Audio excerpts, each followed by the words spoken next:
everybody, and welcome back to Pulpit of the Last Days. In our series so far, we've examined many of the end-time heresies at the doctrinal level. In this video, we'll examine them at the ministerial level, where all that body ministry takes place. What is it like when these ministries target you? And how does the Bible give you warning? Now, in many ways, the modern deliverance ministry is a conglomerate of all of the others. So we'll continue to use that one as our model, and I'll leave it to you to draw out the similarities you need. Okay, we have a lot of material to cover, so let's go ahead and jump right in. Let's begin with a recap of our premise. If you like, you can return to our previous video for a more detailed discussion. Paul tells us that born-again Christians can no longer be demon-possessed or demonized, shown here in green. This immunity is called the inheritance of the saints in the light, as shown in yellow. And we have been divinely qualified by God to partake of this immunity, as shown in red.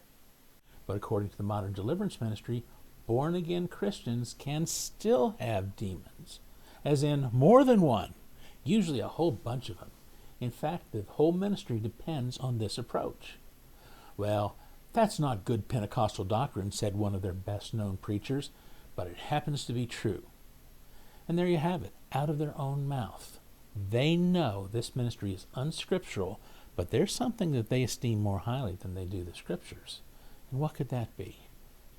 Well, during these deliverance sessions, they keep very detailed notes, and they compare them to their own earlier notes, and to the books that were written by authors of the same persuasion. And yes, they really do that.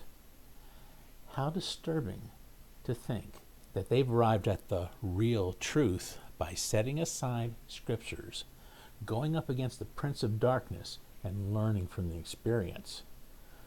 Wow, talk about a house that is built on the sand. This is exactly where that vast tapestry of demonic lore comes from, and when spliced with psychology, it is a perfect storm. But having said, let's take a look at the ministry that follows. In the scriptures, how does one decide whether someone is demon-possessed? And how would the deliverance ministry reach that conclusion today? In the Bible, that determination was always based on external evidence, actual demonic manifestations that could be observed. For example, the person may have seemed crazed and uncontrollable and unable to bear restraint. In extreme cases, they couldn't even bear to wear clothing. They may exhibit super strength as well, especially when someone else tries to restrain them. They may cry out in a guttural voice, which may be clearly seen in the Amplified translation. They may be disruptive, even blasphemous, even in religious settings. They may cry out saying, "What have we to do with you, Jesus of Nazareth?" Or in another translation it says, "What do we have in common with Jesus?" Now that doesn't sound like a statement from a born-again Christian, does it? Also, a person who is demonized may be obsessed with thoughts of death, just as a gathering demoniac had his dwelling among the tombs. They may cut themselves, or in other ways seek to harm themselves, or in a similar way, nearly all instances of suicide that are mentioned in the Bible, or attempted suicide, may be tied, at least indirectly, to a demonic influence somewhere at work in the background, but not always. The Philippian jailer would be a notable exception. These are some of the biblical signs of a person being demonized, and that's how the diagnosis is made. Very carefully, being very sure before you proceed. But in the modern deliverance ministry, this diagnosis can be much different. Usually, the ministry will not involve unsaved persons, although that could happen, but it's mostly for Christians. They refer to this as the children's bread, and so they see Christians as their priority. But how do candidates match up with this ministry in the first place? Well, they could come forward voluntarily at the prompting of someone they trust, but in biblical terms, that would be very unusual. No one in the Bible who was really demon-possessed came forth voluntarily. It was utterly beyond their ability to do so. They were brought to Jesus by the intervention of their family or their friends, or else they encountered him seemingly by chance. Candidates may also be recruited by the deliverance ministers themselves, who will claim to operate under the spiritual gift known as discerning of spirits, from 1 Corinthians 12, verse 10. They will approach someone with concern, stating that based on their discernment, demonic activity has been detected in their lives, and they will strongly suggest that further discussion and discovery is warranted. Problem: there are no examples in Scripture of someone discerning a demonic presence in another person, much less of casting it out on that basis. Not one single example. This was always done on the basis of determining the facts, as we discussed a moment ago. Even Jesus himself would ask questions, if necessary, in order to ascertain those facts. When did this start happening to him? As a child? More than likely, the gift of discerning of spirits offers insight into the spirit of humans, and we do have scriptural examples of that. Perceiving that someone had faith to be healed, or that they had doubts, or that they're up to something crafty. Or maybe, as God said through Ezekiel, woe to the foolish prophets who follow their own spirit and have seen nothing. That last one comes closest to the context in 1 Corinthians 12. Since the meaning of that gift is not specifically defined in Scripture, those examples are all we have to go by. The deliverance ministers would probably disagree, but they certainly can't support their interpretation based on a lack of examples.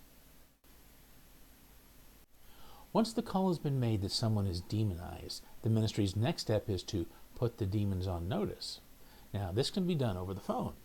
The ministry at the same time will bind the strong man. Now, to them, this is a decree that will put a freeze on further demonic activity and prevent reinforcements from coming in. So there's the multi-demon thing. But at the same time, two vital hidden moves are taking place. As we discussed in video number 9, the enemy is limited now to fighting against Christians in non-power ways, such as lying to us, deceiving us, or tempting us. But when he does, he tries to throw us up against something else that really is powerful, a powerful proxy, something that really can harm us, a stumbling block.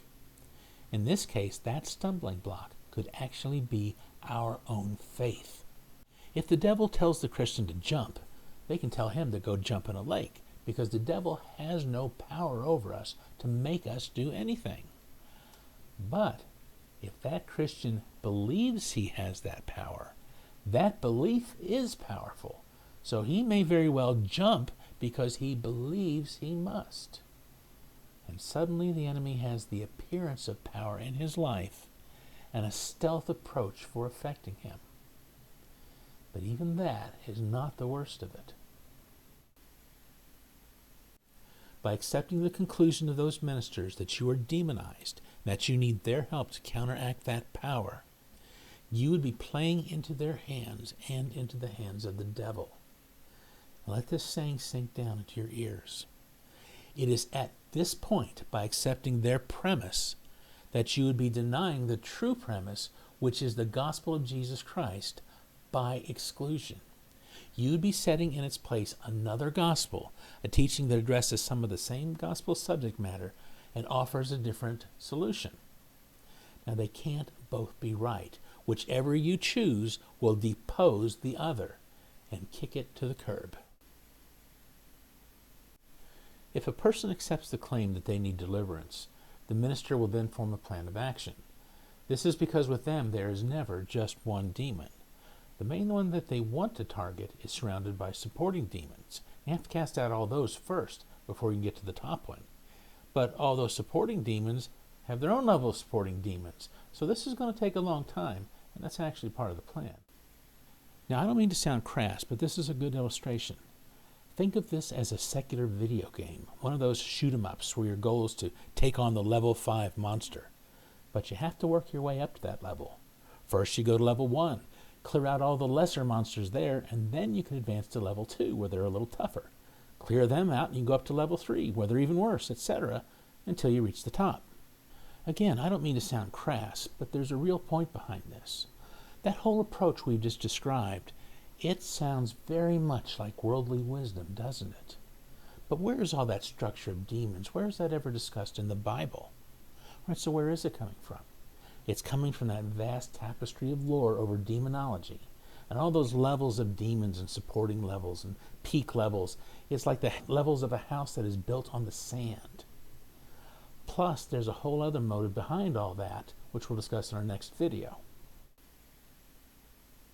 So with all these winds of doctrine in the deliverance ministry, why do so many Christians follow after it?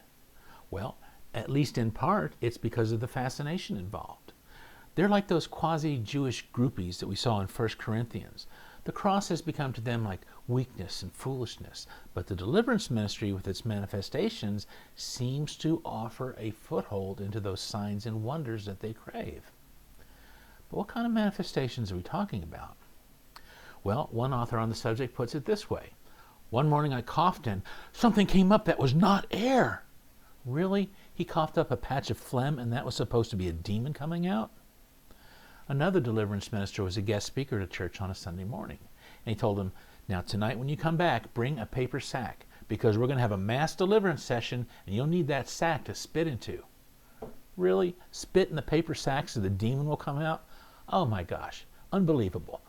I've even seen someone sigh and the demon and the deliverance minister got all excited and said, oh, that was a manifestation. That was a demon coming out.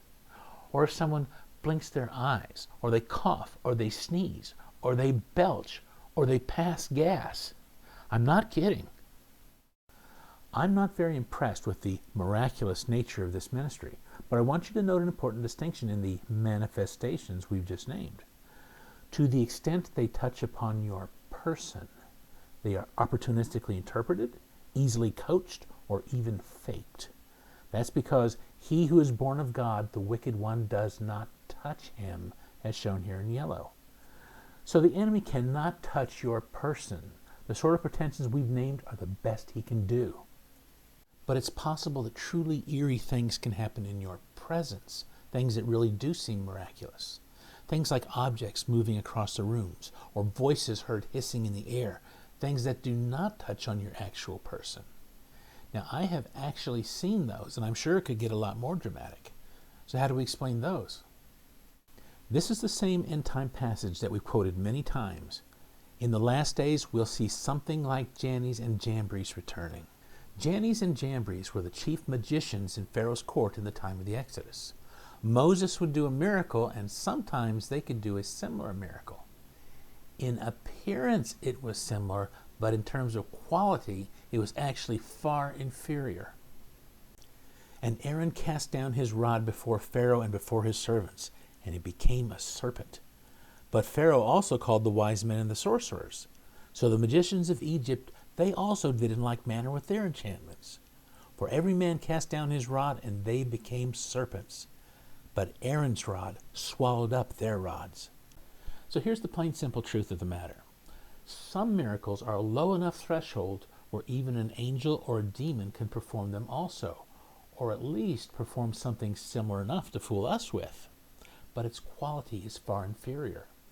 That's why all the magicians of Egypt cast down their rods and they became serpents.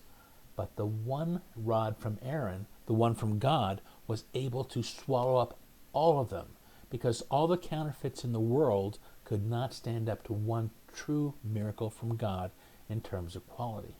And we're going to be seeing more of that as the end comes upon us.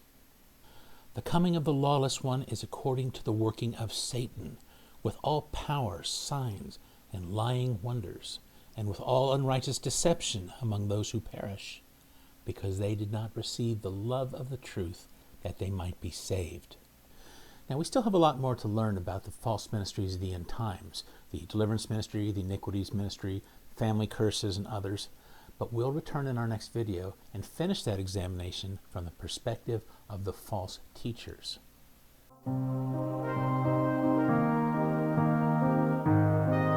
I hope you enjoyed this video from Pulpit of the Last Days, short essays about the end-time church as foretold in the New Testament. If you did enjoy it, please go ahead and click on that thumbs up button. For previous videos, check out our website at pulpitofthelastdays.com. Also, we post new videos weekly, so if you'd like to receive more videos like this one, all you need to do is subscribe.